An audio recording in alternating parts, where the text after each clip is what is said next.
Nih, sekarang gue akan share ke lu 4 hal yang mungkin akan terjadi sebagai dampak efek domino kasus dugaan penipuan Timothy Ronald. Terlepas dari Timothy bersalah atau tidak, di video sebelumnya gue udah bilang akan berdampak untuk citra atau stigma masyarakat pada kripto. Nah, sekarang gue tambahin ya, ini 4 hal ini yang penting. Jadi buat kamu Gen Z yang selalu bilang, emang Timothy segede apa sih? Kripto itu kan harga dunia, pasti nggak mungkin lah ada pengaruhnya, harga akan naik terus. Guys, ini bukan tentang harga, makanya gue bilang, sebaik mungkin kalian belajar berpikir jauh. Tapi gue bantuin, gue ajarin lo kali ini ya, bagiin buat teman-teman lo yang lainnya supaya bisa lebih smart. Yang pertama, negara kita itu sudah salah kaprah sama kripto. Instead of kripto itu dijadikan bagian daripada teknologi, mereka memaksa kripto itu untuk menjadi aset keuangan konvensional. Regulasinya dibikin ribet banget, dibikin seakan-akan ini adalah aset seperti asuransi, aset manajemen, komoditas seperti kayak misalnya Anda di saham, terus di reksadana, diatur sedemikian rupa exchange ini tidak lagi menjadi decentralized. Yang seharusnya sebenarnya nomenklatur dari kripto ini decentralized. Di Indonesia itu dibikin sama seperti aset keuangan yang lainnya. Ini udah salah kaprah.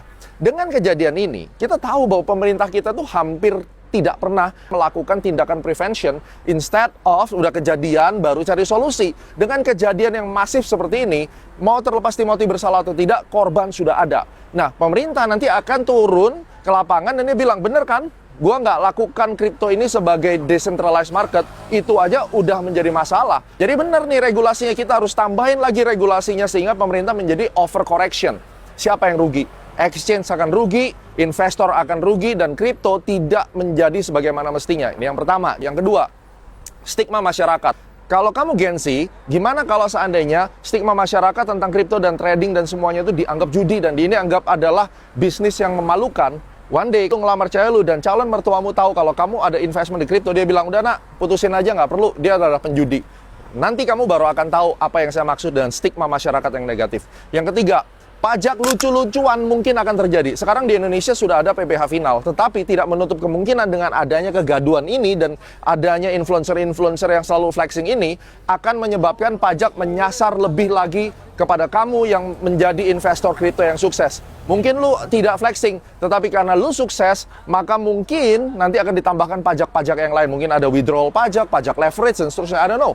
Tapi itu mungkin terjadi karena kejadian ini. Dan yang terakhir, 4, investor yang seharusnya masuk ke Indonesia, ngelihat kebijakan di Indonesia yang rapuh dan terjadi banyak drama, mereka pindah ke market lain. Mereka pindah ke negara lain, mereka pindah ke exchange lain. So, buat kamu Gen Z yang sudah ngerasa pinter banget itu, lu bisa mikir sampai ke sini nggak? Dan ini yang gue bilang, terlepas dari Timothy bersalah atau tidak, efek dominonya akan terjadi di Indonesia. Sebarkan dan pahami ini baik-baik.